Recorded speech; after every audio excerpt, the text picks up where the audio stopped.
to here, right? Okay. So a little review. What we said in the last class was that what is the meaning of Yom HaKippurim? So it has two meanings. One's a day like Purim, one is a day of atonement. So we said that they go together because the atonement comes, the whole atonement comes to a person when they are able to reach a level to what's called beyond the Ratzon. The Ratzon is the will. If you don't get to beyond the will, to the Baal HaRatzon, the one who has the will, then you're stuck with your relationship being one that is dependent on the will. And since you didn't do everything you're supposed to do, so then it's not going to be a clean, wiping the slate clean, because your relationship is based on the will, and the will was not fulfilled. So ultimate atonement comes from a place where you sort of reach beyond your relationship based on conditions, and you go to like the essence of the relationship. As you were saying regarding the source of the Jewish soul, that it's basically it's like one with Hashem, like a father and son relationship. It doesn't really have to do with conditions at a certain level. So that's why it's like Purim, because the Gorau, the lottery, is the representation of this total level of the Bala Ratzon. Where do we see that the concept of Purim, i.e. the lottery, is beyond the Ratzon? Because what is a lottery? So at first we said the lottery is merely something that's beyond intellect. Because you take two things, you don't know how to decide between them intellectually. But then we went further and we said that it's even beyond the will. Because ultimately when you throw the lottery, your will is directed by it. Whatever it says, you make it your will. So we see that it's also above the will. So that's the Bala Ratzon. What's above the will is the Bala Ratzon.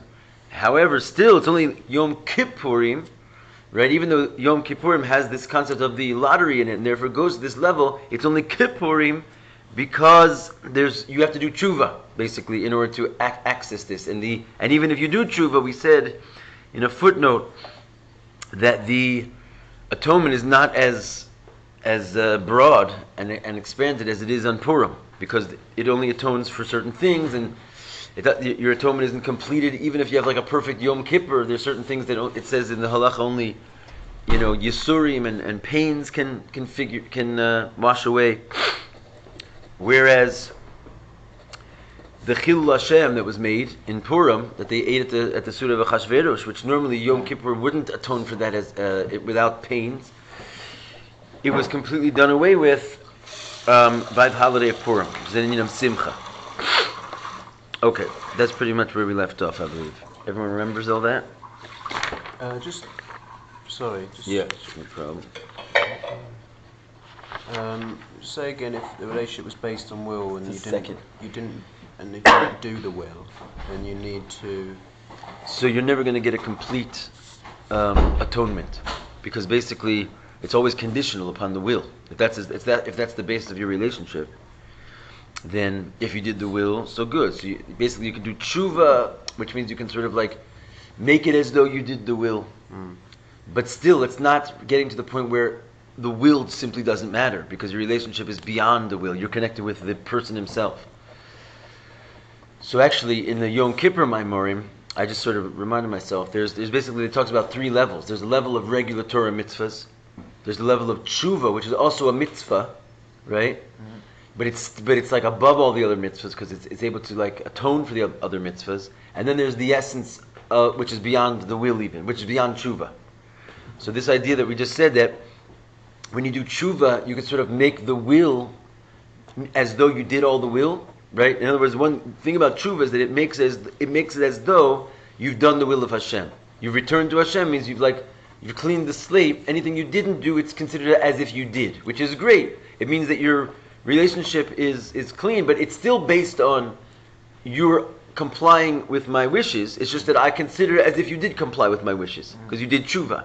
So that's a higher level than just stam not doing tshuva and like relating to Hashem as someone who's like, trying to fulfill His will and maybe missing sometimes, but it's still relating to Him from a standpoint of. How do you go beyond conditions? Is it that you sort of have just a complete unconditional love for God and you fully accept what is required of I thought it was the opposite. It was our conditions that we did for Him.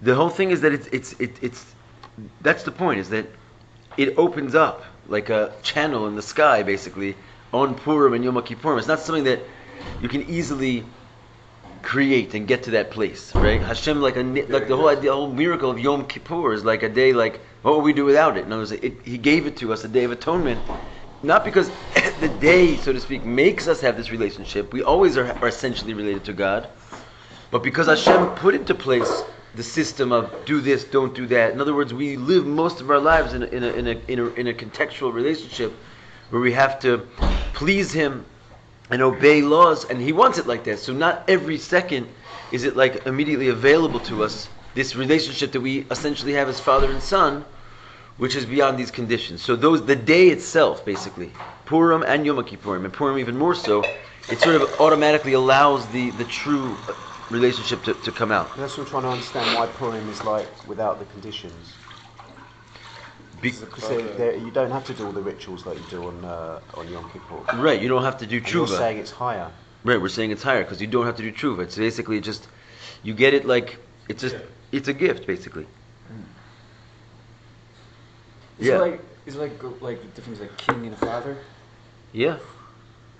Like the son doesn't matter what the son did. Right, it's an essential bond. It's not a conditional bond. Right.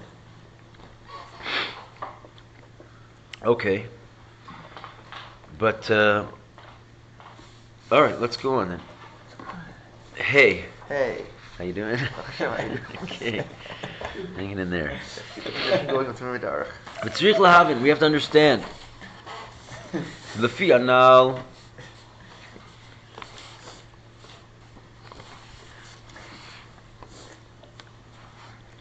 Lefi anal, according to what we said above, Shalidei apur, hu hagoral, that through this pour, which is the lottery, hu amshachas orein sof balaratz. And we said, you get to this level called drawing down the orein sof balaratzun above the hishtalshalus, etc. That's what the lottery represents, this level of the orein sof.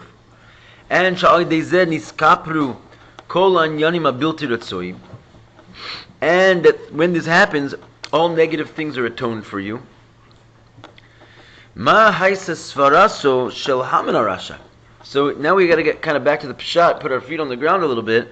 What was Haman thinking? Shekitreg al Yehudim. He was trying to go against the Jews, right? Lahapil pur hu agorel, and he's thinking, the best way I'll go against the Jews is I'll throw a lottery. In other words, he obviously was up to some kind of mischief. He knew what he was dealing with in terms of like spiritual levels there. If the lottery is basically unleashes this essential bond between the Jewish people and Hashem, where like it doesn't even matter what we do anymore, why was he thinking he would bring the lottery into the picture when he's trying to undo us? He didn't know. Well, he definitely knew something for sure. He was a big like witchcraft, you know. Yeah. He was up to something. He wasn't doing it just for he didn't know how to pick a day. Yeah. Oh, the lottery is just what day it's gonna go on? That was the lottery? What month? What day? Month? Okay. Yeah. But then Not like if it's gonna happen or not. Right. Yeah, kept You putting wouldn't on like the put that wrong up to days. chance. Right. That he was pretty sure about that. The lottery kept landing on in favor of the Jews, not against the Jews. It kept landing on all these good things that Right. were muzzled. Right. So what's the point Move using down the drop. Thanks. So what's the point of using the lottery if it's going to work for the Jews and not against the Jews? That's the question, right? In general, why use a lottery? Yeah. Okay, so gam tzrich lahavin. We also have to understand Masha Kasuv al kein karu liyamim ha'ela purim al shem ha'pur. The whole mimer is called this al kein karu liyamim ha'elu purim. Therefore, we're going to call these days Purim, and the rest of that line is al shem ha'pur, on the name of the poor, named after the lottery. But you see the Rabbi puts the hey in italics. What's the deal with ha'pur? The ha'pur behei ha'yediyah. When it says we're going to call it Purim on the name of ha'pur, the poor, the known poor. When you have a hey in front of something, it means the one you know about. Kai al ha'pur shenemar lifnei zeh. That means it applies to the poor that we know about, the one that was spoken about originally. Hainu ha'pur shehipil Haman. In other words, it's one thing that Haman. It's one question on Haman. If you want to say that Haman didn't know, so we could say like, okay, so he was just a fool. He drove us right into like our home base there. But the line that the mimer is based on is Therefore, we call this holiday Purim on the name of the poor that Haman threw. In other words, not just because on the name of lotteries in general, which maybe is like a high spiritual thing, but we're naming it on the lottery that he threw, which means that it was sort of named again about someone who was trying to do us wrong. The poor that Haman threw was for sure a bad thing. In other words, if you want to say a lottery, it's in general, in specific level, spiritual level is a good thing, but the lottery that he threw was in order to hurt us. So why are we calling it on this poor? Why do we call it Purim on the name of particularly this lottery?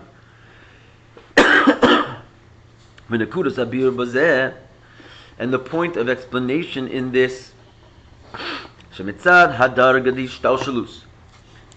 that from the standpoint of the level of the ishtalshalus,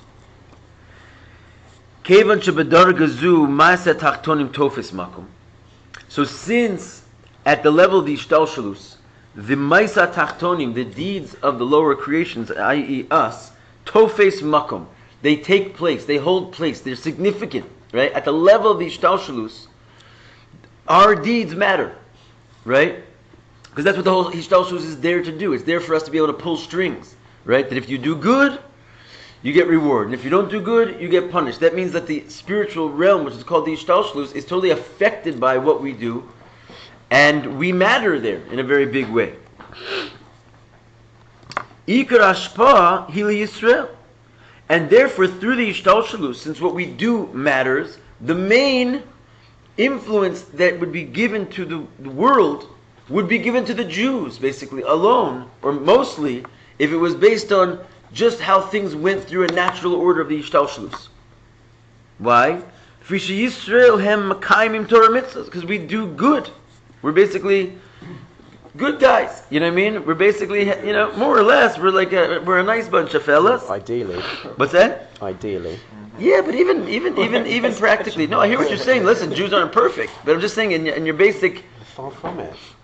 Yeah, but you know what? There it says that a Jew is by his nature, if he's not a baishan and a racham and a gomel chazdan and a rachaman, then you have to check into his lineage. He's probably not Jewish, and that means if he's not a kind person, a merciful person, and a bashful person by nature, look into his lineage because he's not Jewish. Because that's just, we are different. It says in Tanya, right away in the Tanya, it says that everybody else in the world, their bodies come from a different spiritual source than ours. I don't think you can say that. Huh? No, well, it's just the Gemara and the Tanya. Yeah, that's one way. So I wouldn't say it myself. No, there's other ways of looking at it. There's loads of people that are poisoned by Gallus, and they're just acting out things that they. Nonetheless, it says even the wicked of the Jews are filled with mitzvahs like a pomegranate is filled with seeds. In other words, listen, not perfect, but you look at even little Israel. Yeah, exactly. Our contribution to the world, just in terms of like medical aid and just like helping people and taking in our enemies into our hospitals. Who does that? Who gives away? We're special. Listen, I'm not buying that back to the enemies. That's obviously the Jewish warmth. Oh, we're so sorry. We'll give you, even though you're enemies, we got the land, we conquered from you. We'll give it back to you. We have to know that we have a lot of work to do. But if you just judge the nations as they are, just in their simple way of acting, the Rebbe's saying here in the Maimer, listen, the truth is, it could be. We could discuss it. I mean, it's not. It is here in black and white, but I think that it goes a long way just to say the Rebbe takes this b'pashtus, like this is not even a question. He's saying when it comes to the Seder Ishtalshalus, and maybe you'll say, you know what, if you want to make it just like really simple and black and white, then you could say that it's a loaded deck, meaning to say what? We have Torah and mitzvahs, right? This takes away the moral question if you don't want to go there. But it's saying like this. We have Torah and mitzvahs. So basically there's 613 things we can do in the morning when we wake up, which just like automatically sways the scale to us being able to do the will of Hashem in a much greater fashion. There's just more opportunity for us to serve the Creator. So that's maybe what he's saying. Maybe, yeah.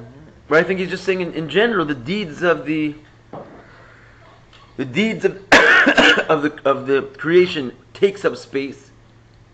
So Israelis are a cactus. Yeah, Sabra. Tough on the outside. Mushy on the inside. There's nothing like a Jew. Let's face it. And like the Jewish mother. Yiddish mama. Jewish If it mom. was one Jewish mother's enough to bring the She'll goose. do anything for the kids. She'll like, Mom, we should turn over the world. Anyway, so the point is that he's saying that if it was up to the Seder Ishtalshalus alone, in other words, just like the justice system, since Yisrael hem makayim in Torah mitzvahs, we fulfill Torah mitzvahs, v'afilu elu shehem hepech tzadikim, even those who are the opposite of tzadikim, hem malei mitzvahs karimo, they're filled with mitzvahs like a pomegranate. V'kamo shekasu, and as it says, hashkifa mimon kadshecha mina shamayim uberech es amcha es Yisrael, as the pasuk says, hashkifa mimon kadshecha means look down from your holy abode, mina shamayim from the heavens, uberach es amcha es Yisrael, and bless your people, the Jewish people. Which means what? Shemitzad b'chinas shamayim, because that's what we said. Look down from your abode of your heavens, from the heavens, from the level of Shamayim. Shamayim is Shamayim. Mayim hu chochma reishis histalshlus. What does it mean, Mayim? Mayim, as it says in the early Rashi there. Shamayim. What is Shamayim? It says right there when the word Shamayim is first brought in the Chumash, right? It says Sham Mayim. What is the Shamayim? There is water. Some kind of a heavy water element in the Shamayim, apparently. And what is Mayim in Hasidic parlance is chochma. Reishis chochma. What is chochma?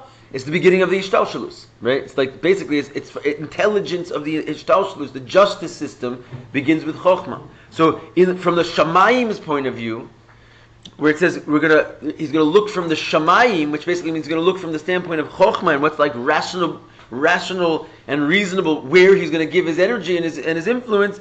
He's going to bless your Amcha es Yisrael. It's going to go to us from a standpoint of the Ishtalshalus. Nishpaim habrachas li Yisrael. From that perspective, all the blessings will come to us. And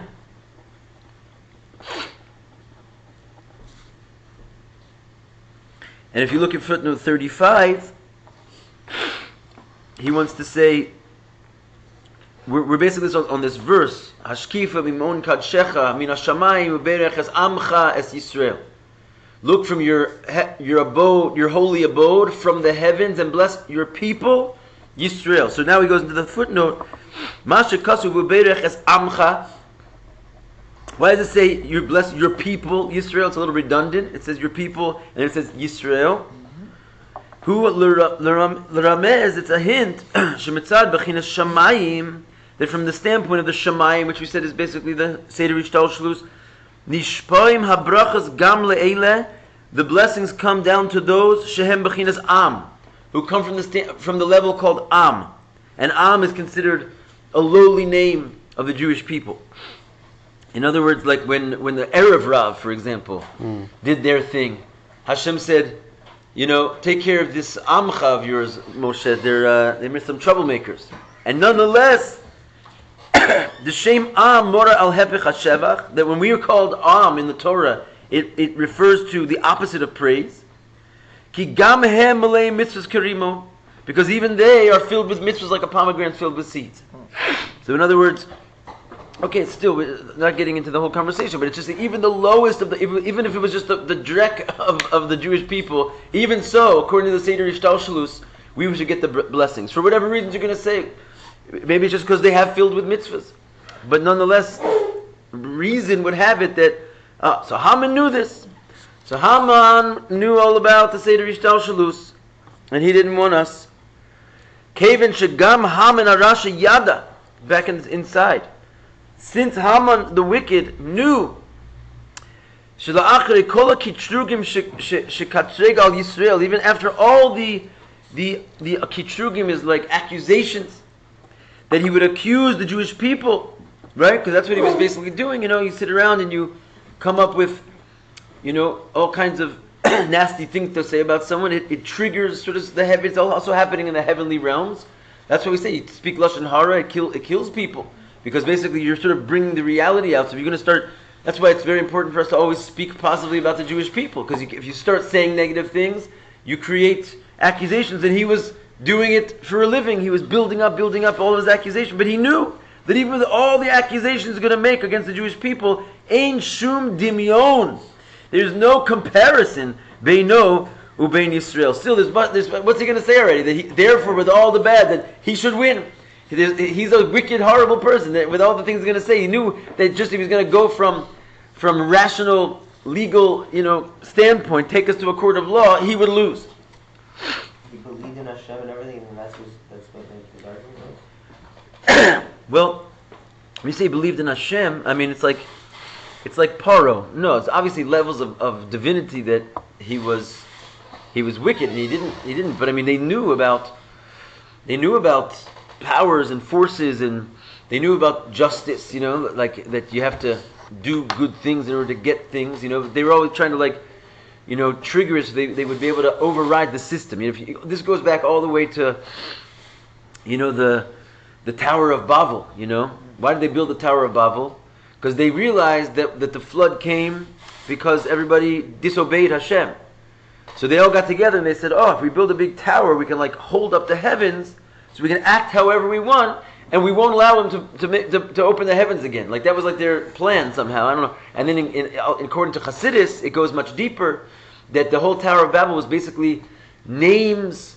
It was basically names of Hashem that they figured if they knew how to pronounce these names, they could sort of make nature do what they wanted to do, and they could act however they want. They could sort of force the hand of Hashem. It's like scientists, or whatever. You have all these kinds of things that happen today.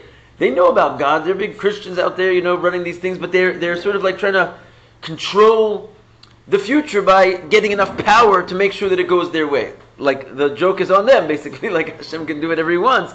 But so, do they not believe in God? Their belief in God is short-sighted, basically. They don't have to see the big picture. That's what Am Yisrael is there for. It's sort of like believers, Zohar says it was a form of rape. Well, what's that? To us, there's no nation on earth that's was formed just to serve Hashem. Jews are special, yeah. No question about it. Anyway, so he knew if he's going to go in this way, he's not going to win. Just try and reason with us and take us to court, so to speak. I mean, this is what you have going on right now. I just unfortunately saw the news this morning. It's not such bad news, but I'm just saying, in the college that I went to, it's it was rated one of the 10 most anti-Semitic colleges in America. It's a tiny little college. They hate their Jews over there. Good. Anyway, Vassar College. Oh, you went to Vassar? So the thing is like this. It's the same thing. What are they doing? They put up pictures of Jews dressed in Nazi uniforms, Yimach Shemam. They're mikatrig, they're making accusations. They're trying to, and it's working. The world is talking about it. They make a big noise. They're trying to say we're better than you, and it's a laughable thing. They're basically a murderous band of people. They're from Amalek, Pashit. But this is how they work. At first, they're going to start with accusations. They'll find something. They'll find a Jew here. What did Amalek do? He went and found the Jews who were outside the cloud.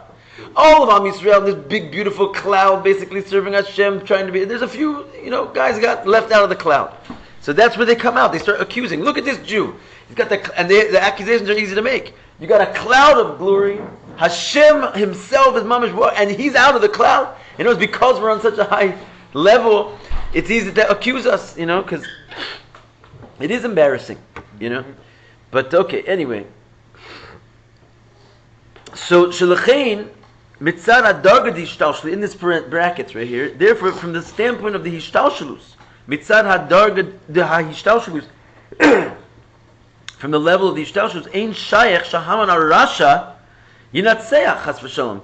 There's no room, even in his mind, that someone who's called Haman Harasha, the wicked Haman, will win and overcome chas v'shalom as Yisrael, the Jewish people. That even the lowest of us are still filled with mitzvahs like a pomegranate. Therefore, Haman, he went for the poor. That's what his whole intention behind this lottery was. Because he knew that the lottery was above the Ishtalshlus. This place of the Orein Sov, above the wheel and everything, above the Yud Kei Vav Kei, even above the crown of the Yud, right? Like we said, he wanted to go there. He wanted to go to a place where the Hishtalshalus did not apply, because according to the Hishtalshalus, he knew he would never win. He was a loser in the Hishtalshalus. Justice was not on his side. So he figured he'd circumvent the justice system. And you know what? There's one way to do that. Even he was a big genius. He's going to the lottery.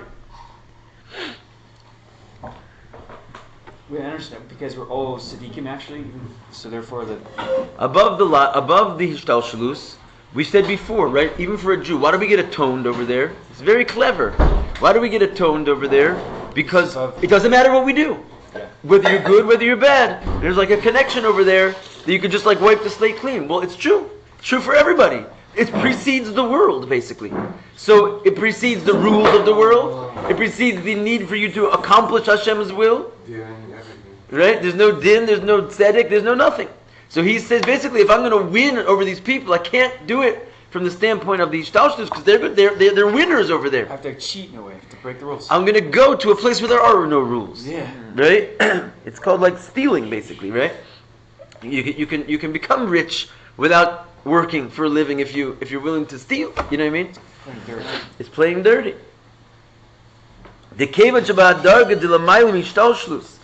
Since the level of above the Hishtalshalus. Sorry, what was the previous words? Tofis Makon. Oh no! Oh, we didn't get to that yet. Yeah, we're just right. Sorry. Right after the brackets there. We're towards the end of that line, last two words. The kevan shebadarga de lamaylim Hishtalshalus. Since at the level of above the Hishtalshalus, which is called the goral, it's called the lottery. Ein ma'isa tachtonim tofes makom. This is what we just were saying.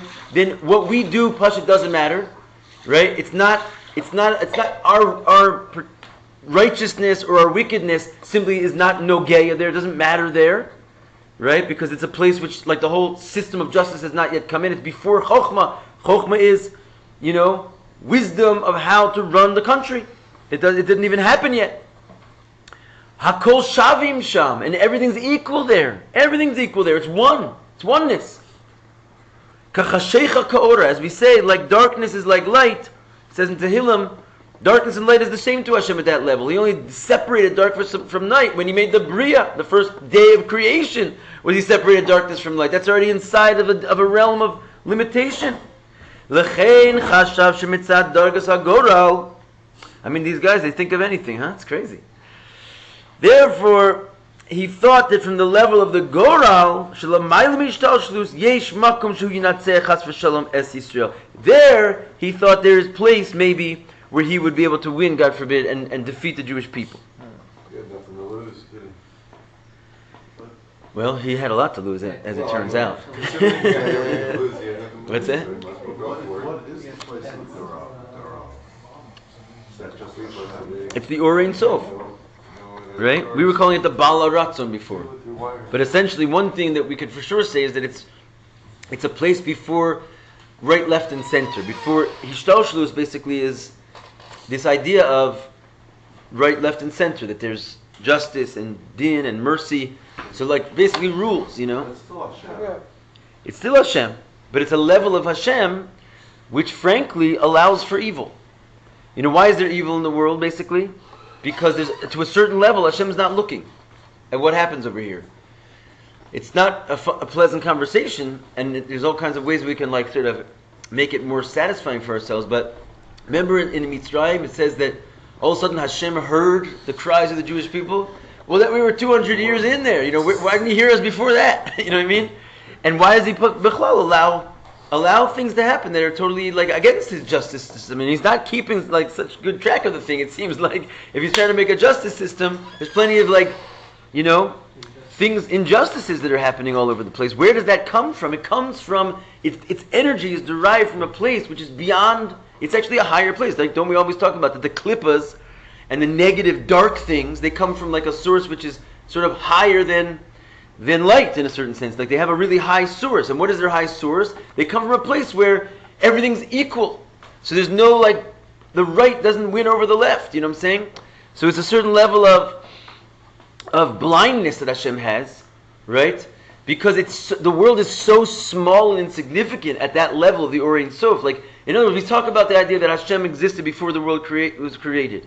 And then He created the world. It doesn't mean He stopped existing at the level of before the world created. That did not go away, right? So at the level of the world not existing, guess what? The world doesn't exist.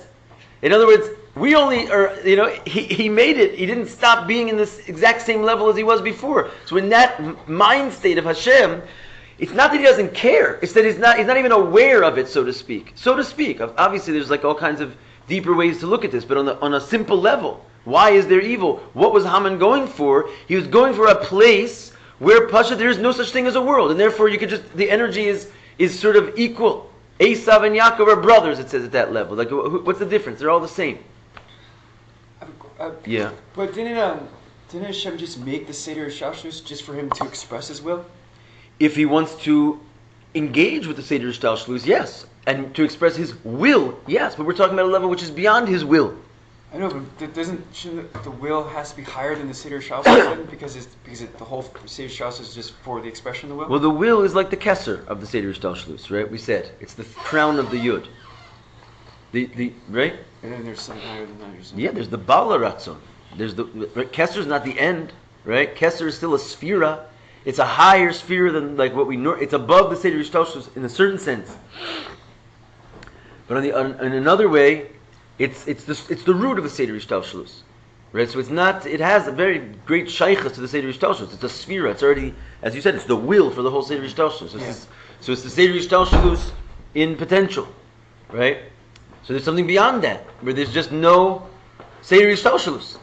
That would imply that at Goral, place of Goral, everything that happens isn't through God. That's exactly what Hanuman was banking on. He's like, I don't need this God in the picture. I don't need to be determined what's right and wrong. Is that what we believe? Well, it turned into a big holiday that we call it the Purim. So obviously the tables were turned on this guy a little bit, but that's exactly what he believed. What I'm explaining is basically what he believed. What the Rebbe is explaining is what he believed, right? And it's totally reasonable. In other words, if it wasn't for Purim, which turned the tables and showed us some kind of new thing, that's why he went for it. Maybe they'll think twice after Purim already happened. But the idea is that it's totally reasonable to think that there's a place in godliness which precedes good and bad, because we also believe that. That's why we're able to get atoned. We go to a place where good and bad doesn't matter anymore. So, and think about it. I mean, what is good and bad? It's so meaningless in a certain sense. Like people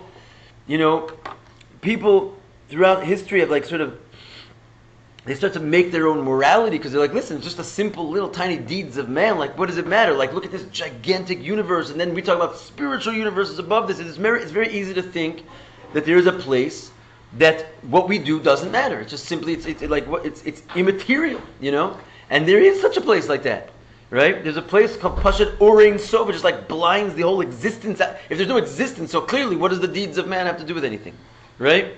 I mean, it's so immaterial and nothing. So no one's looking. If I can sort of get to that place, no one's looking. I don't have to follow any rules. But how do we reconcile this when we say that Hashem's essence, the highest point of Him, is also in this finite world, in the lowest and low, in the good and the bad? He wasn't going to the essence. He was going to the Goral.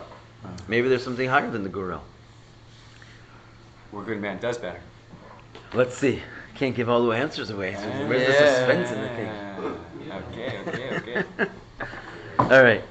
But it's good. This is what's supposed to be bothering us at this time. Okay. So anyway, going on to Os Vav. David, you're always on the run, man. Yeah, on the run. You got it. Peace. Okay. So, it says like this. Vav. Yesh lekasher. We want to connect this with what it says elsewhere. Be'inyan Ascheveros. This Makam Acher, this other place is in Chassidus in the Mittler Rebbe. He's bringing it from the Mittler Rebbe. And he says that what's the concept of Acheveros? Acheveros hu Acheveros. Okay? Also it's brought in Torah or like this. You can break his name down into these two things. Ascheveros. What does that mean? Chash is melashon shtika. The word achash comes from the word chash, which means to be quiet, to be silent, in fact. Kedisa b'Gemara, where we see the word chash is silence. That my chashmal, right? There's beautiful memorim from the Alter Rebbe about this. What is the chashmal? The chashmal, first of all, is this level in Israel. Chashmal means electricity, right? It's like you go to the Chevrat Chashmal, the electric company. But the word is taken from the Tanakh. They're very creative when they made up this country. It's taken from the Tanakh that in the great vision of the chariots, that like the Merkava and everything, it uses this, that there was this chashmal, this level called the chashmal that was there. It was like this mystical thing.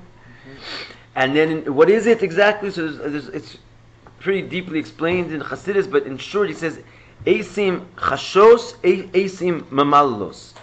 So chashmal is broken into two words, chash and mal. Chash means to be quiet, as we just said, and mal comes to the word like milah,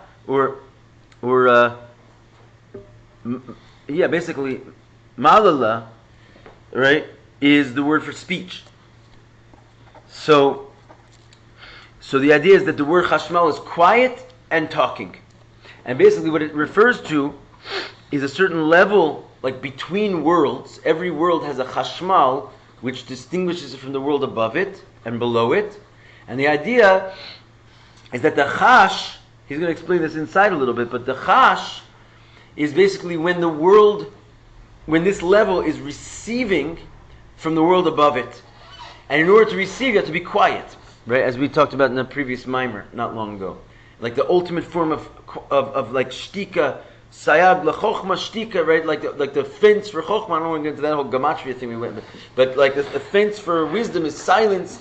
That the way to receive something is absolute bittul, and this is the Indian of chash.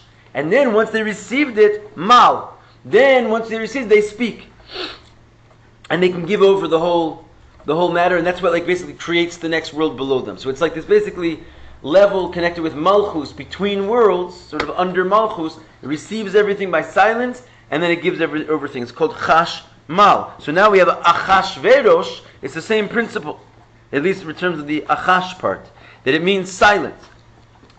Vashtika the chash on the next page, he lamayla midibor. This level of chash, as we just said, it's the higher level than speech. Speech is when they're already expressing themselves, coming down a level. Shtika de chash, the silence of the level called chash, which I just said chashmal. Chash is like a level of called silence. So the silence of chash, he lamaila, it's above the Indian of dibur. Yeah, you got it? Where do we find dibur in chashmal? Mal means to speak. So we're saying that a world receives through silence, and then once it receives, it creates the next world through speaking. Right. Silence of a level of silence is actually speaking. Silence is how you receive. In other words, if you look at this footnote number 40, right, down at the bottom, he explains a little bit.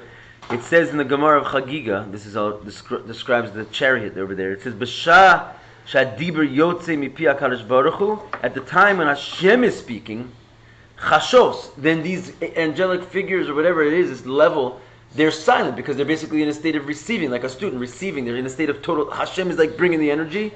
They're silent. They're bittul. And then b'sha she'ena diber yotze, when Hashem stops speaking, mipi HaKadosh Baruch Hu mamalos. When Hashem is not speaking, then they start talking. In other words, they sort of like gain all the energy when it's available to come out in a state of silence. Then they give it over. Levi, you get it? You get that? Okay, the point is chash means silent. I get it. What's that? Just the word chash means silent. What's that? The word chash means silent. That's all that we're really trying to get out of this thing. Okay. And therefore the word Ascheveros, right, it has the part of it called chash, which means there's an aspect of Ascheveros which is also silence. And what is the idea of silence? Silence is higher than speech, is what we're saying. And we see this because these angelic forces when they were receiving from the higher world, they had to be silent in order to receive it. And then when they were mashpiyim, they were giving to the lower world, then they spoke. So in the act of receiving from the higher worlds is associated with silence, and therefore silence is higher than speech. And he says, whatever, the main point we're trying to bring out of this is just that silence is higher than speech, and therefore he brings just like another kind of colloquialism, where al derech mila besela shtikasa betrei. Right? He just brings basically like an interesting statement. It says a word is worth $1. Silence is worth $2. Right? If you want to make it simple, Levi, it's simple mathematics. Right? Silence is, sometimes silence is golden. The shoresh hadibur hu bechochma. Okay, so now getting to the whole matter, what does that have to do with the Ascheveros? So it says the source of speech is from chochma, right? Which is its own deep concept, but in general, we talk about how the letters of speech, of dibur, are actually formed by the sphere of chochma. And what it says basically, Abba Yasad Brata. It says that the father founded the daughter. There's a big connection with the bottom of the state of Ishtalshalus, Malchus, which is speech, to the top of the state of Ishtalshalus, which is chochma. Okay? They kind of represent a very similar thing in that, we talk about the 4 levels of love, fear, love, fear. Remember there's the lower fear, and there's the lower love. Then there's the higher love, and then there's the higher fear in that order. So the higher fear and the lower fear is chochma and malchus, and basically they're connected with each other. They have like a similar level, just one's higher and one's lower. So the whole idea is what we're saying here is that malchus is speech. The source of speech, the source of the letters, comes from chochma.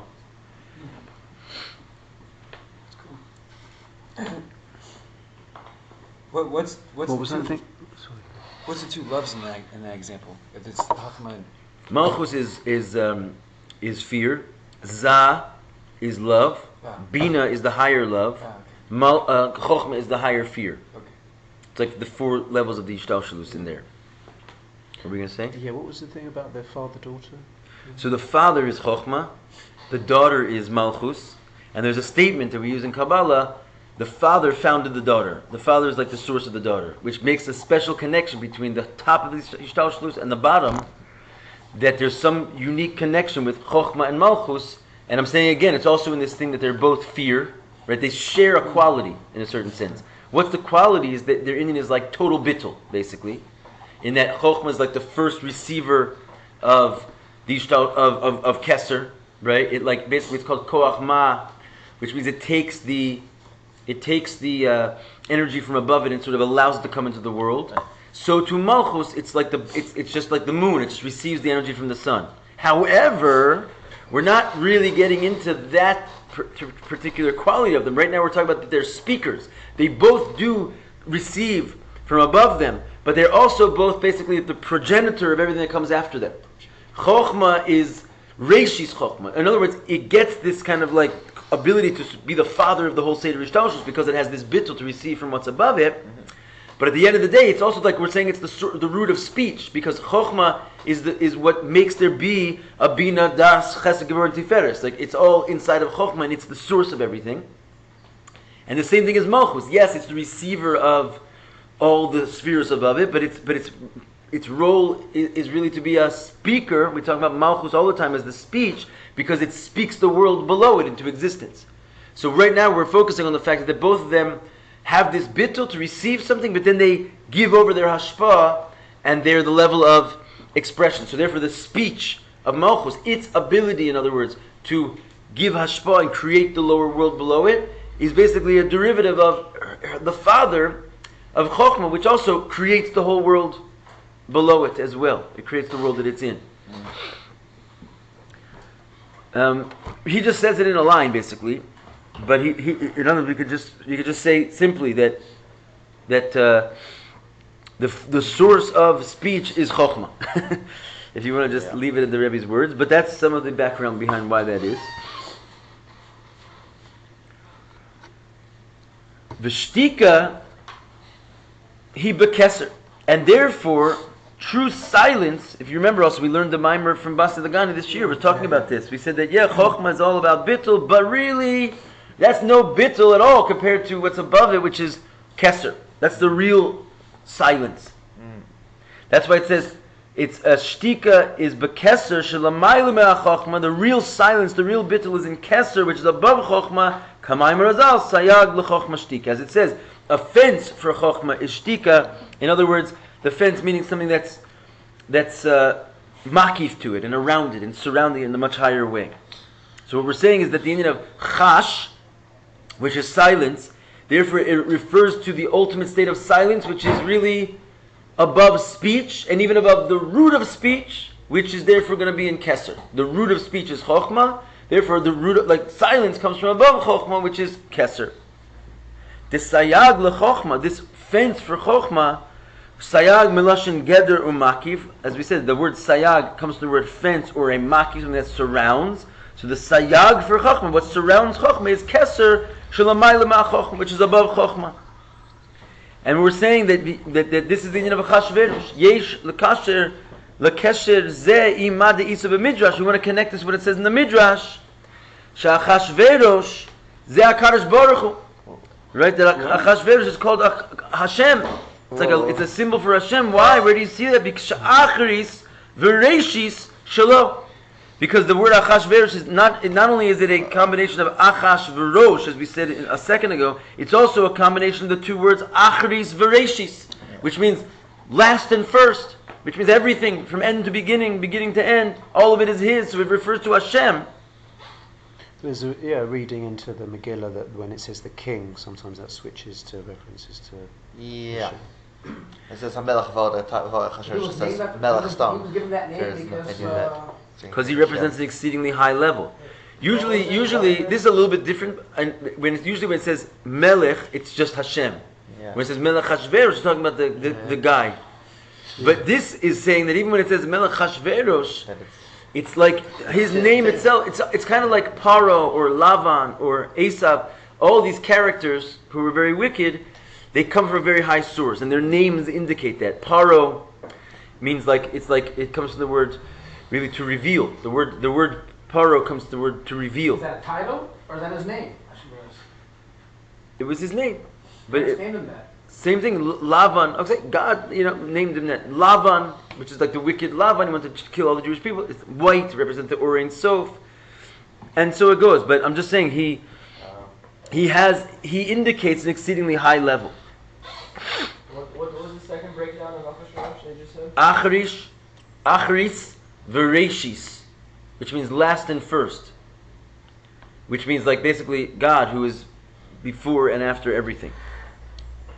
And therefore it says in the Midrash that Acheveros refers to HaKadosh Baruch Hu.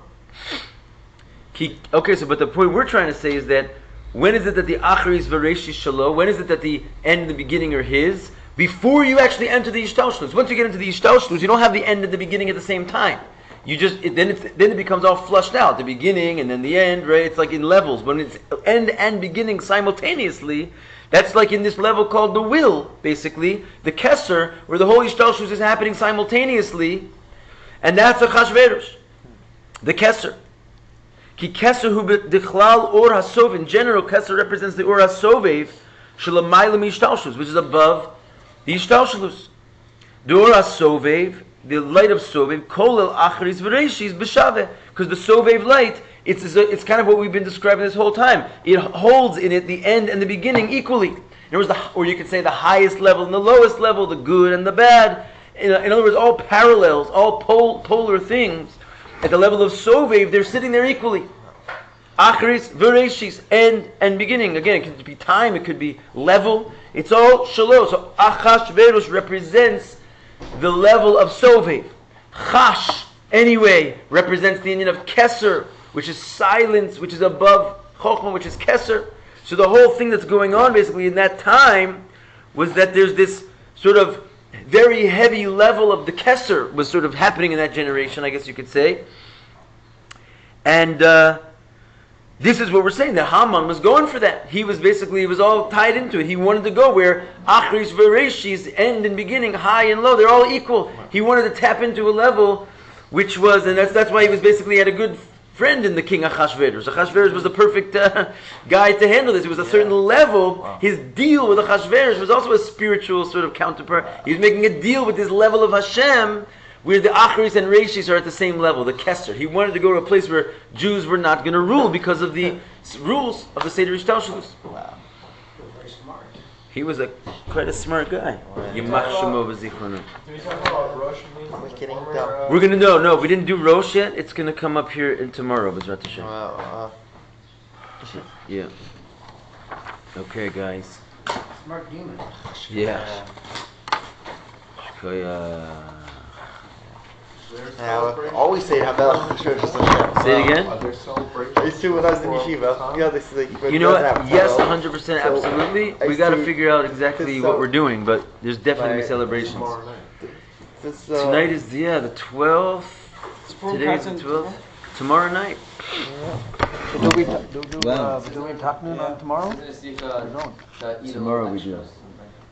But on Tuesday we don't. No, it says in the Shulchan Aruch. Oh yeah. But the